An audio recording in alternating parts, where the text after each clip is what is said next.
तो भाई हम लोग खड़ी चढ़ाई पर, मतलब एकदम सीधी चढ़ाई है पहाड़ की, उस पर चल रहे हैं भोलेनाथ का नाम लेके। जय भोलेनाथ। इतने टफ रास्ते हैं, क्या बात है। वो सारी गाड़ियाँ एकदम धीरे धीरे चल रही हैं। भाई स्कूटी रोक दिया है, शायद स्कूटी में उतना पावर नहीं है, तो उसको एक लोग उतार के धक्का लगा के तब लेके जाएंगे। नेपाल, और नेपाल में जो भी बॉर्डर का पेपर वर्क होता है वो हम लोगों ने करवा लिया है, और अभी हम लोग नेपाल के अंदर हैं। जो भी आप ये नज़ारे देख रहे हैं सब नेपाल के अंदर के हैं। तो चलते हैं फटाफट से।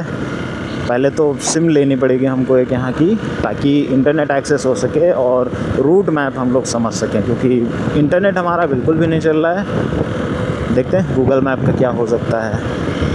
कोई बढ़िया सी दुकान मिले, वहाँ से सिम इशू करवाते हैं, तब जाके आगे बढ़ेंगे।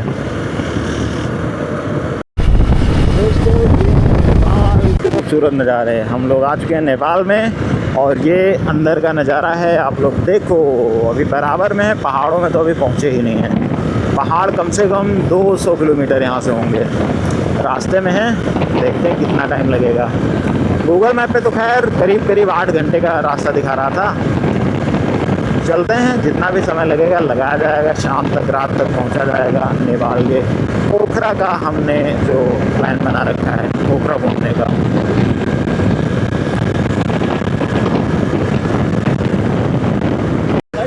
तो आज हम लोग जितना घूमे हैं, मतलब थोड़ा बहुत नेपाल के इन रास्तों से इतना सीखा है कि अगर आप कहीं निकलें तो गूगल मैप का सहारा लें, ठीक है, पर थोड़ा सा उसको जूम आउट करके, मतलब जूमिंग कम करके चेक कर लें कि मैनुअली, मतलब ऑटोमेटिक जो दिखाता है वो तो दिखाता है, मैनुअली कौन सा रास्ता नज़दीक है, ठीक है। ये पहला हो गया। और दूसरा ये कि आप कभी भी अगर वो जो स्टार्ट बटन वाला होता है कि हाँ डायरेक्शन दिखाओ किधर मुड़ना किधर जाना, तो वो लगाने से पहले बाइक से हो तब भी आप कार सेलेक्ट करो। फ़ायदा इसमें ये होगा कि रोड अच्छी दिखाएगा, थोड़ी चौड़ी रोड दिखाएगा। बाइक आप अगर कभी भी सेलेक्ट करोगे तो सकरे रास्ते, पतले रास्ते, गलियारे, ये सब भी दिखाने लगता है। तो उसमें नुकसान बस इतना रहता है कि रोड ख़राब होती तो टाइम वेस्ट होता है। हमारा ये मानना है कि 10, 20, 50 किलोमीटर आप एक्स्ट्रा चल लो, पर अच्छी रोडों पे चलो, ताकि, क्योंकि होता क्या है कि जो अच्छी रोडें होती हैं उन पे सुविधाएं ज़्यादा होती हैं, आपको खाने पीने की, बाई चांस पेट्रोल की, और अगर कभी हवा की ज़रूरत पड़ी तो वो सब दुकानें अवेलेबल होती हैं, उनके लिए आपको इधर उधर भटकना नहीं पड़ेगा। ये सब फ़ायदे होते हैं। फ़िलहाल हम लोग निकले हैं, अभी चल ही रहे हैं। 100 किलोमीटर हमारा सुबह से पूरा हो चुका है। बर्नी बॉर्डर से हम लोगों ने बॉर्डर क्रॉस किया है। करीब 1200 रुपये हमने दिया है 3 दिन के रोड टैक्स और भंसार टैक्स का। ओह माय गॉड, रोड तो ये भी अच्छी नहीं है ना। और 1200 रुपये पड़ा है, तो 3 दिन में प्लान है पूरा घूम के हम लोग वापस निकल आएंगे इंडिया के लिए। ओहो मज़ेदार।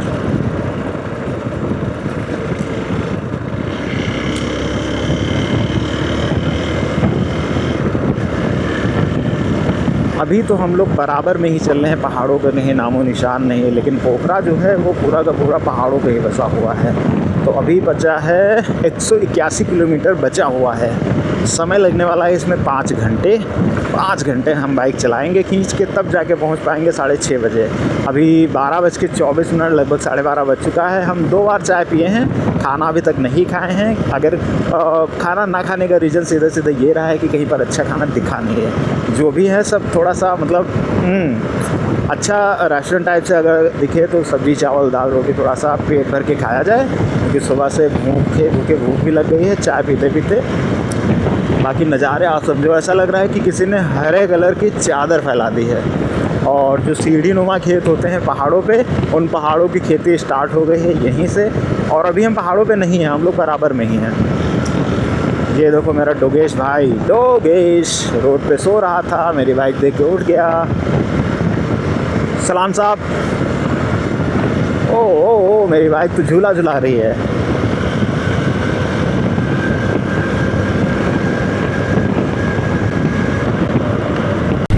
अच्छा, एक और छोटा सा अपडेट है, शायद मुझे पहले बता देना चाहिए था, पर मैं लगभग 50 किलोमीटर अंदर आ गया हूँ तब बता रहा हूँ। तो नेपाल बॉर्डर जो है, बर्नी बॉर्डर, जहाँ से हमने एंटर किया है, तो वहाँ पे हम लोग भंसार बनवाने गए थे। वहाँ पे आप लोग जब आओगे, मतलब अभी तो हमने इंस्टाग्राम पे और हर जगह पे ऐसे ऐसे वीडियो देखे हैं कि नेपाल में अंदर जाने के रूल बहुत चेंज हो गए हैं, सावधान हो जाओ, ये है वो है। कुछ नहीं, बहुत आसान कर दिया गया। आसान इस तरह से कर दिया गया, जो चीज़ें मैनुअल थी वो सारी चीज़ें आपके हाथ में दे दी गई हैं कि आप अपने एंड से रजिस्ट्रेशन वगैरह करिए। जब भंसार ऑफिस था तो वहाँ पर बाहर 2 QR लगे हुए थे। एक तो QR था कि अगर आप इंडिया से आए हो तो आपका सिम का जो डेटा है वो नहीं चलेगा, तो इसलिए आप वहाँ का वाईफाई कनेक्ट करो, उसका QR कोड था। और दूसरा था QR कोड, वो था वेबसाइट का इनकी, कि आप इधर उधर वेबसाइट ढूंढो, गूगल पे कहीं गलत जगह रजिस्ट्रेशन कर लो। इससे अच्छा है नॉर्मल आप सिंपल उनकी QR को स्कैन करो, डायरेक्ट वेबसाइट पे पहुँचोगे, उसमें फॉर्म मिलेगा। फॉर्म पे आप अपनी पर्सनल डिटेल्स जैसे गाड़ी का number, chassis number, engine number, mobile number, DL number, ये सारी बेसिक डिटेल्स भरोगे। कहाँ से आए हो, कहाँ जाओगे, कितने दिन का प्लान है, ये सारी चीज़ें भर के आप सबमिट पे क्लिक करोगे। रजिस्ट्रेशन नंबर आपको मिल जाएगा। वो रजिस्ट्रेशन वहीं भंसार ऑफिस में बोल दो उनको, वो एक प्रिंट दे देंगे। वो प्रिंट लेके सामने बैंक है उसमें चले जाओ, 200 रुपये प्रतिदिन के हिसाब से आपका भंसार का पैसा जमा हो जाएगा। सिंपल वो भंसार का प्रोसेस जो होगा कंप्लीट हो जाएगा। उसके बाद में आप रोड टैक्स भी कटवाएंगे, वो भी ज़रूरी होता है। तो इतना सा है, आप चाहो तो इसके लिए किसी ब्रोकर का वहाँ पर ब्रोकर से करवा सकते हो, वो भी करवा देंगे। लेकिन मेरा मानना है कि अगर कोई काम है, कोई भी काम है XYZ, तो ट्राई कर लेना चाहिए पहले अपने आप से। क्योंकि वो ब्रोकर बहुत बार मुझसे बोल रहे थे कि भाई मैं करवा दूँ, दो मुझे, मैं करवा देता हूँ। तो इंडियन रुपीज़ 600 रुपये मुझसे मांग रहे थे और वहाँ पर नेपाली रुपीज़ 600 रुपये पड़ना था। तो पैसा कितना बचा ये मायने नहीं रखता मेरे लिए, पर सीखा मैंने, सीख के आप लोगों को बता रहा हूँ, ये मेरे लिए ज़्यादा मायने रखता है। ये था। बाकी सामने से पहाड़ दिखना शुरू हो गए हैं हमको, अभी हम रास्ते में ही हैं। मेरे ख्याल से यहाँ से 25-30 किलोमीटर दूर है ये जो पहाड़ दिख रहा है। बहुत ज़्यादा होगा 20 किलोमीटर, इससे ज़्यादा नहीं होगा। 20 किलोमीटर बाद हम लोग पहाड़ी रास्ते पर एंटर कर जाएंगे। ये अबे भाई आराम से, गिरा तो नहीं फ़ोन, है ना? और धक धक स्टार्ट हो गई है पहाड़ों को देख के, पता नहीं क्यों हार्ट बीट बढ़ सी जाती है यार। तो बाकी नेपाल तो मैं पहली बार आया हूँ, तो एक्साइटमेंट तो बना रहना चाहिए। आप लोग बताइए क्या चल रहा है, मेरी वीडियो देखी जा रही है, कैसे देखी जा रही है? अब बहुत कम ही लोग सब्सक्राइब कर रखे हैं, तो मुझे नहीं लगता ज़्यादा लोग देखते होंगे।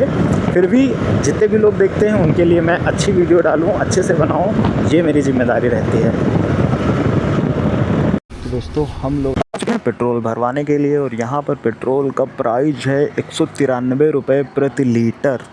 हम लोग इंडिया में फुल कराना भूल गए थे, आप लोग मत भूलना। तो ये थोड़ा सा 1 मिनट बस ओपन कर लें जी। तो हमने यहाँ इंडियन 500 रुपये का पेट्रोल डलवाया है, तो नेपाली 800 रुपये का पेट्रोल मिला है और 4 लीटर मिला है। तो ये रेट है, 19-20 का नहीं, 1 लीटर का अंतर है। अरे यार 1 मिनट, मेरे पैसे। तो ये डिफरेंस है यहाँ का पेट्रोल का। भैया थैंक यू भैया। वैसे तो मैं बहुत ज़्यादा ब्लॉग बनाता नहीं हूँ, लेकिन आज मैं आपको बता दूँ, ये मेरा पहला इंटरनेशनल ब्लॉग है। लखनऊ से सीधा नेपाल, वो भी इन खतरनाक रास्तों से, खड़बड़ खड़बड़ खड़बड़ खड़बड़। स्कॉर्पियो क्लासिक, मेरी गाड़ी का असली ऑफ रोड टेस्ट हो रहा है। ये चलते चलते मेरे ये गीत याद रखना। ओ वो यहाँ पर हैं कार, नई कंपनी की हैं। ये कौन सी है? डोंगफेंग, लुम्बिनी प्रदेश, है ना? तो डोंगफेंग करके है कोई, और गोल गोल सा लोगो बना हुआ है। ये गाड़ी ऐसी जो हमारे इंडिया में आती हैं, वो आती है XV 3XO, उसी की डिज़ाइन की गाड़ी, पूरी सेम बॉडी। और एक कंपनी दिखी थी नेता, NETA, नेटा जो भी बोलो, और वो भी बड़ी प्यारी सी छोटी सी एकदम पिंक कलर की गाड़ी थी, लड़कियों वाली। तो ये नई नई कंपनी की गाड़ियाँ भी देखने को मिल रही हैं यहाँ पर। इंडिया की तो हैं ही, वैगन आर और ये सब चीज़ें दिखी ही, लेकिन ये नहीं, वैगन आर नहीं दिखी थी, सेंट्रो दिखी थी, है ना। और उसके अलावा और भी अलग अलग कंपनी की हैं। ये देखो हायर, पता नहीं कौन सी कंपनी की है।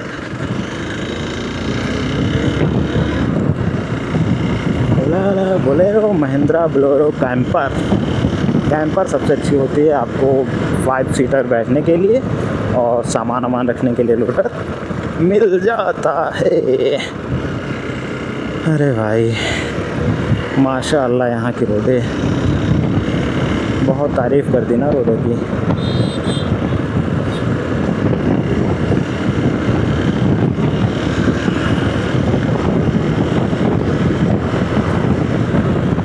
नेता जो भी गाड़ी गई है पीछे, पहली बार मैंने देखा था तो मुझे लगा नेक्सा लिखा हुआ है। नेक्सा कैसे लिख सकते हैं, फिर याद आया अच्छा ये तो नेता लिखा हुआ है।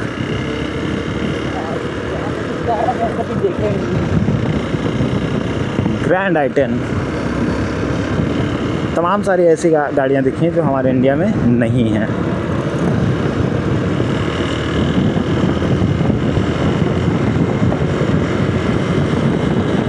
लेफ़्ट साइड में पहाड़ियाँ हैं, राइट साइड में खेत हैं,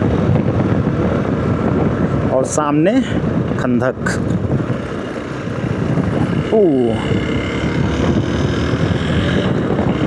मुझे लगा था मैं पहाड़ों पे पहुंच जाऊंगा, चढ़ जाऊंगा अभी, और यहाँ पर ये पथरीले रास्ते ही नहीं ख़त्म हो रहे हैं। यहाँ ये हाल है तो पहाड़ों में क्या होगा भाई। वो वो वो वो वो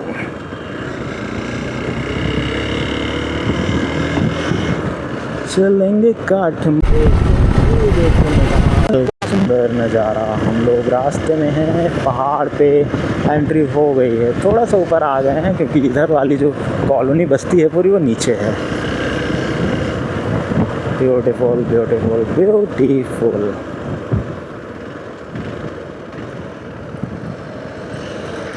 कल सुबह तक तो ऐसा कुछ था नहीं माइंड में कि हम लोग इतनी दूर आ पाएंगे, क्योंकि बस ये था अरे हाँ ठीक है देखते हैं, कहीं चल लेंगे कहीं चल लेंगे। Finally we are here in the Nepal. टक टक टन टन टन टन टन। ओ यार, नेपाल के बालेन शाह जो प्रधानमंत्री हैं यार, सुन लो मेरी बात, रोड सही करवा दो यार। इंडिया से इतने लोग घूमने आते हैं, रोड टैक्स 200 रुपये एक दिन का दिया है इन रोडों पे चलने के लिए। हाँ यार, गजब आदमी है। अब रोड तो कम से कम अच्छी दिलवाओ ना टूरिस्ट्स को। 200 रुपये एक दिन का कौन लेता है भाई। मेरे यहाँ तो पैसा ज़रूर लेते हैं, रोड तो अच्छी देते हैं कम से कम। बस में भर भर के नेपाली लोग आ रहे हैं, जा रहे हैं, अपना डेली रूटीन फॉलो कर रहे हैं। तो हमारी गाड़ी के जो डिस्क पैड थे, डिस्क ब्रेक के पैड्स है ना, वो हमने कहा साफ़ करवा लेते हैं। तो भैया साफ़ कर रहे हैं, और इनको जो है रगड़ के रेगमाल से थोड़ा सा फिर से लगा देंगे, तो ब्रेकिंग थोड़ी सी स्मूथ हो जाएगी। और पीछे वाले में भी ऐसे ही होगा, तब जाके हम लोग आगे चलेंगे। चैन ल्यूब भी कर लेंगे थोड़ा सा, तो हमारी गाड़ी फिट हो जाएगी। वैसे कहीं अच्छी जगह देख के धुलवाना भी होगा, क्योंकि बहुत गंदी हो गई है। जूते मेरी पैंट ये हाल है, और ये मेरी बाइक। ये पहाड़ अभी इन्हीं के ऊपर चलना है आराम से। नेपाल शहर खूबसूरत सा, ये हाईवे, इधर बिल्डिंग्स, और बीच में रोड खूबसूरत सी। अभी भी हमें 157 किलोमीटर चलना है। क्या बात है सर, ये रिक्शे का कहर यहाँ भी चलता है।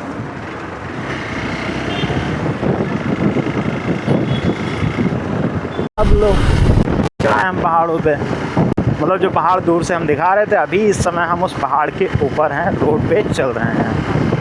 और लेफ़्ट साइड में नदी है, राइट साइड में पहाड़ है, बीच में रोड है, रोड पे हम हैं।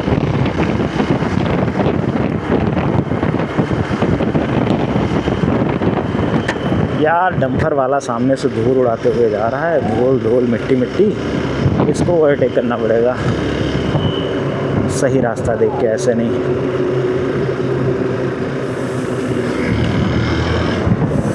नो मैंने पी नहीं है। क्या गजब है यार, पधारो हमारे देश। श्री सिद्ध बाबा धाम, जय सिद्ध बाबा की। देखो यहाँ पर टनल बन रहा है ताकि घूम के ना जाना पड़े, सीधे सीधे हो जाए रास्ता। ये जब टनल चालू हो जाएगा तब मैं आऊँगा इस टनल के अंदर से घूमने के लिए।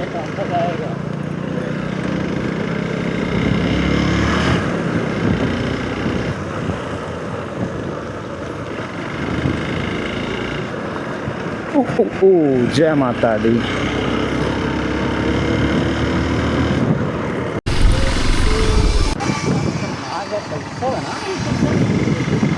मशीनें होती हैं भाई, रुकना तो बनता है यार। भाई नेपाल में हिंदी तो चलती नहीं है, हैं भोजपुरी चलती है।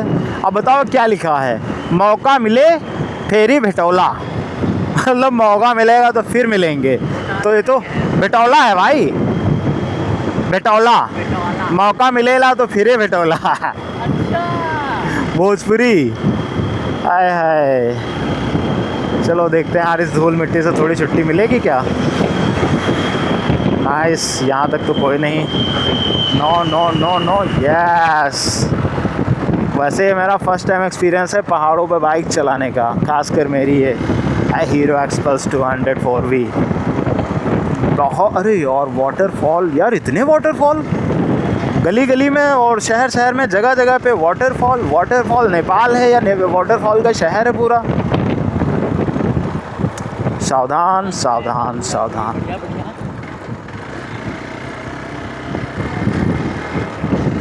जय माता दी। अरे अरे अरे अरे, मेरी हुंडई सेंट्रो सेंट्रो सेंट्रो। ये हम लोग आ गए हैं नेपाल के इन रास्तों पे। कितना खूबसूरत व्यू है, मज़ेदार।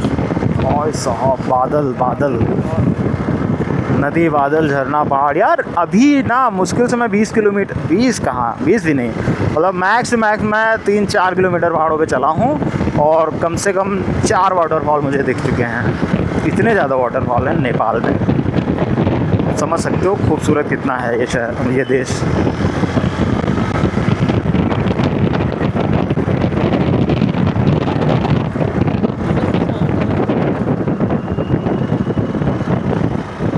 ढीला है थोड़ा, इसको टाइट कर दें। ओ ढीला हो गया मेरा कैमरा, मेरा माउंट फिट है, अब नहीं हिलेगा ज़रा भी। डन डना डन। यार अभी 4 घंटे 42 मिनट, लगभग 5 घंटे अभी भी लग जाएंगे और पहुंचने में हो जाएगा 6:41। कोशिश करूंगा मैं इस टाइम को कम करूं थोड़ा। तो ये देखिए हम लोग का खाना, और हम लोग खा पी के अभी बस निकलने वाले हैं थोड़ी देर में यहाँ से। और अभी बहुत दूर जाना है, 100 किलोमीटर कम से कम चलना ही चलना है। तो हम लोग खाना वाना खा के निकल चुके हैं अब अपने जो है मंजिल की ओर। मस्त रास्ते हैं। ओ गाड़ी चलाने तो बहुत मज़ा आ रहा है यार। यहाँ पे सांप बन जाओ, सांप नागिन के जैसे लहरा लेते रहो। बस मोड़ पे थोड़ा ध्यान देना होता है कि आगे वाला हो या ना हो, उसकी साइड आपको छोड़ के रखना होता है हमेशा। ओवरटेकिंग बी केयरफुल हमेशा, क्योंकि गाड़ी मोड़ पे दिखती है नहीं पर होती हैं। अभी जो सामने से आ रही है पर हम उसको साइड देंगे। क्या हुआ भाई, क्यों रोक दिया।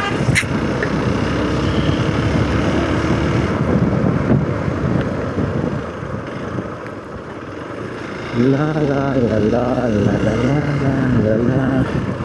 No no no.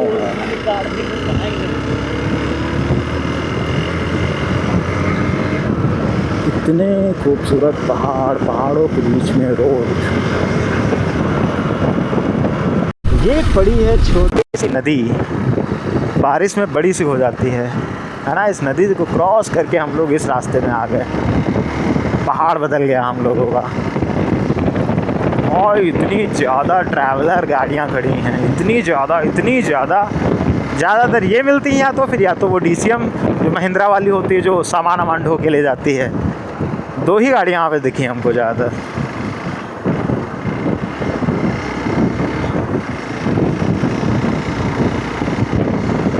खाना खाने के बाद तो हमको नींदी आ रही है, क्या करें सर जी, सोने का मन कर रहा है।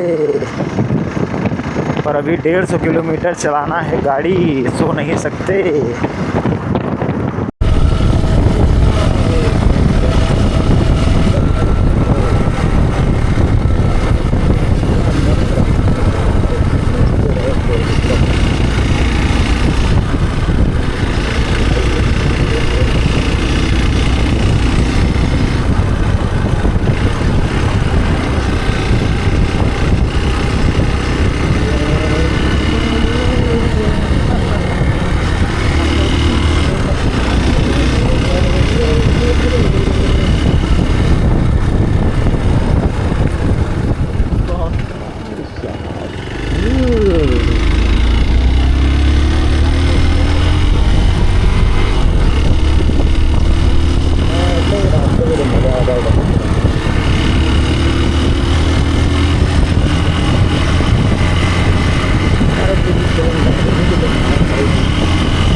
गरम फील होता है ना उसके मतलब इंजन का वो, क्योंकि लोड ज़्यादा है ना, फिर लेके लोड पूरा चढ़ रही है जब।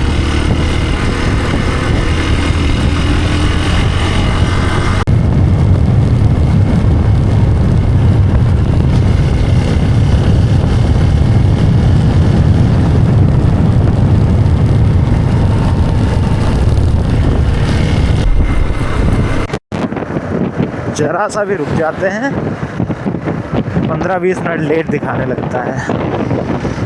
अभी 2 घंटे 29 मिनट और दिखा रहा रास्ते का, जबकि 72 किलोमीटर बचा हुआ है। नज़ारे इतने अच्छे, मजबूरन रुकना ही पड़ता है। ओ बात, रोड तो माशाल्लाह है यहाँ की, जितनी भी हैं सारी की सारी।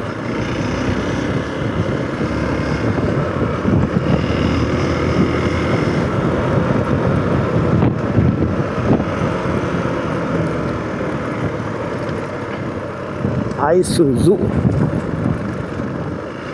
only for adventure।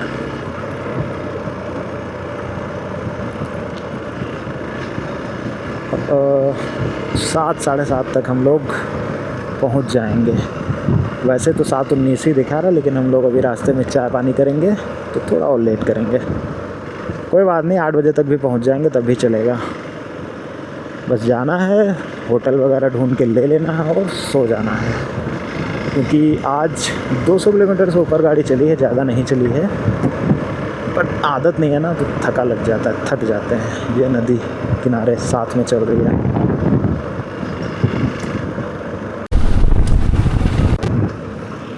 नए नए पुल, नई नई नदियाँ, छोटी सी नदी बड़ी सी नदी में जाके आगे मिल जाएगी।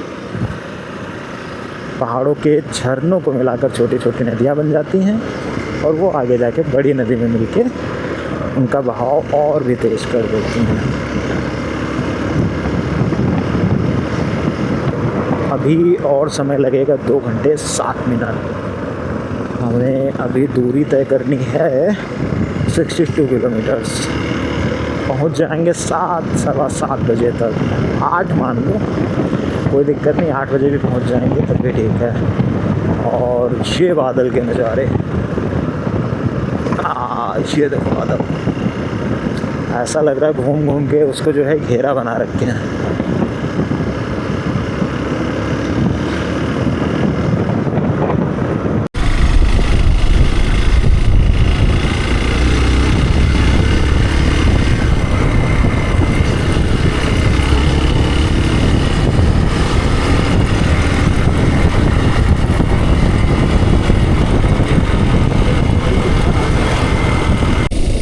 दोस्तों, रास्ते में बारिश शुरू हो गई है। हम लोगों ने ये वाला देखो, पन्नी ही कह सकते हैं, रेनकोट तो नहीं कह सकते इसको, ये पहन लिया है ताकि हम लोग भीगे ना। ओहो जाड़ा लग रहा है यार, ठंडी हो रही है यहाँ पे तो। अब मेरे ख्याल से 25-30 किलोमीटर अभी और बचा हुआ है पोखरा। रास्ते में ही हैं हम और पहाड़ चढ़ रहे हैं, उतर रहे हैं, चढ़ रहे हैं, उतर रहे हैं, बादलों के बीच में जा रहे हैं, बादलों से बाहर निकल रहे हैं, यही चल रहा है पूरे रास्ते। और बारिश तो खैर दिख ही रहा है आप लोगों को, इतनी मस्त हो रही है, ये सब शीशे पे पानी वानी है। मस्त मौसम। नेपाल जाना ही इसीलिए जाता है, खूबसूरत मौसम के लिए, खूबसूरत व्यू के लिए। उधर सामने देखो बादल पहाड़ों के ऊपर।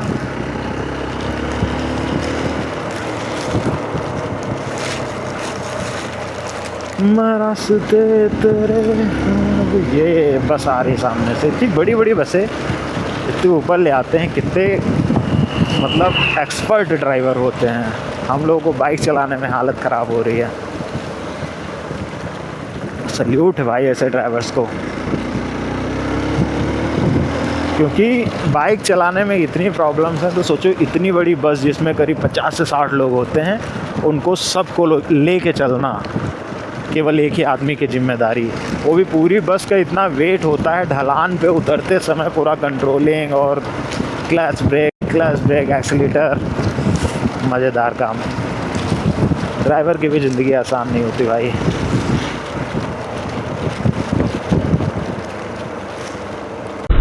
तो finally we are here in the Pokhara, और ये सड़कें पोखरा की आप देख पा रहे हैं, कितना ज़्यादा घुमावदार रास्ते हैं यार। घूम घूम के और मतलब कार से हो तो आदमी चक्कर आने लगे यार, इतने ज़्यादा घुमावदार रास्ते हैं। फ़िलहाल बेहतरीन है यार, मैं उतरते जा रहा हूँ और ये झरने यार, इतने ज़्यादा झरने दिख चुके हैं कि मैं गिनना बंद कर दिया हूँ। पूरा झरना, जहाँ देखो वहाँ झरना, जहाँ देखो वहाँ झरना। पहली बार जीवन में इतने ज़्यादा झरने देखे मैंने। ला ला ला ला, खुशी के मारे गाना गाए जा रहे हैं। वेलकम अवस्था हॉस्पिटल।